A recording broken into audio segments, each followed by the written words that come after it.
big things we get hung up on as podcasters is how long should our podcast episodes be? Should they be half an hour? Should they be 45 minutes? Should they be 5 minutes? The answer is there really is no blanket statement. There is no direct answer.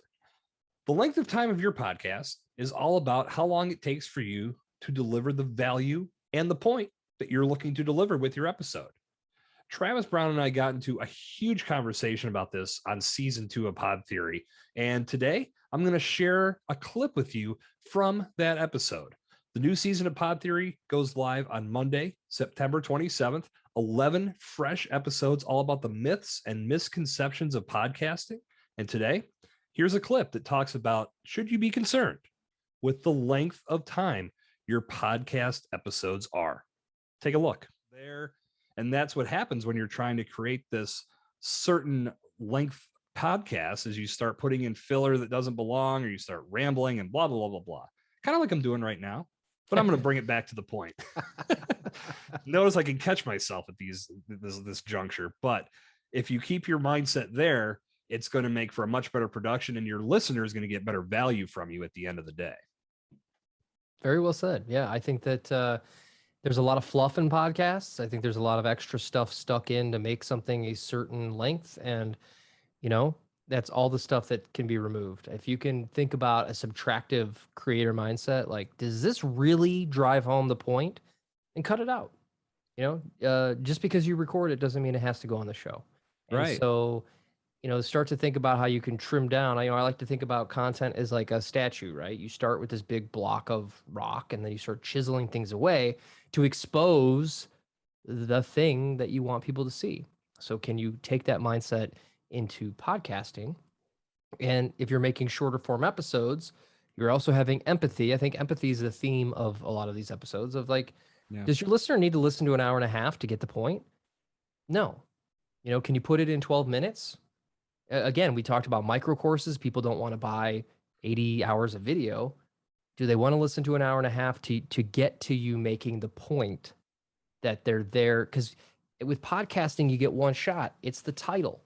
And if you say how to do this, but it takes you an hour and a half to get there, you're going to lose people all day long. So... Well, and to speak to that, it's funny the mentality we have, because we spoke about this back on episode 127 about YouTube videos. If you need to unclog your toilet and you find 3 videos, one's 3 minutes, one's 7, one's 9, the majority of people are going to go for the 3-minute video, right? Yep. So why with podcasts are we so scared to put something out there that's 3 minutes if it gets to the point?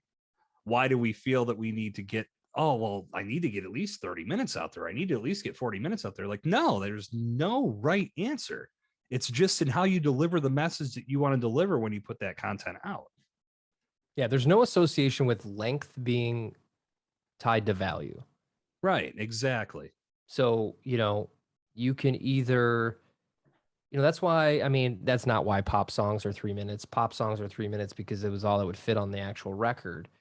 But if you compare it to music, which is something I like to do, is, In-A-Gadda-Da-Vida is a 30-minute song. It's a great song, but I can listen to a 2-minute pop song that makes me feel the same way, and I'm on with my day. So neither one is more valuable because of their length. It's the content in that strategy. And, I use Gary Vee as an example a lot. I don't like to use him as an example because he's an outlier, and I don't like people comparing themselves to him, but like, he's the master of short form content. And if you listen to some of his stuff, it sounds like garbage. He's on Apple earbuds in the back of a car in New York City, but his message is so impactful that you'd listen to that form.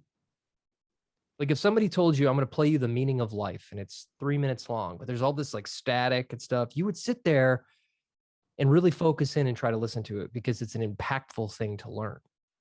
So over analyzing, spending too much time editing, perfect your message and perfect the way you deliver it. And don't fluff it up. Don't stick a bunch of extra stuff in because you think because podcaster Y has a 45-minute podcast, my podcast has to be 45 minutes.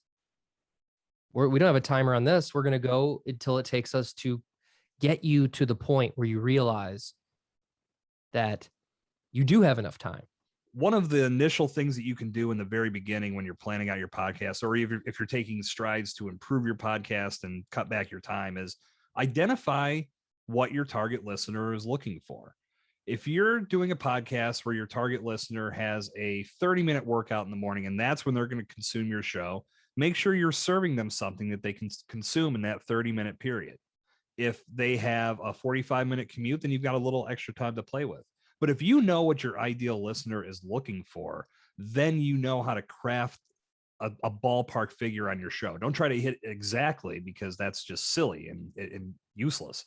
But if you could stay within that time frame, if you've got 45 minutes and you come in with a 20-minute show, you served your purpose, because they're going to be able to consume your value and consume your message in that allotted time that they have.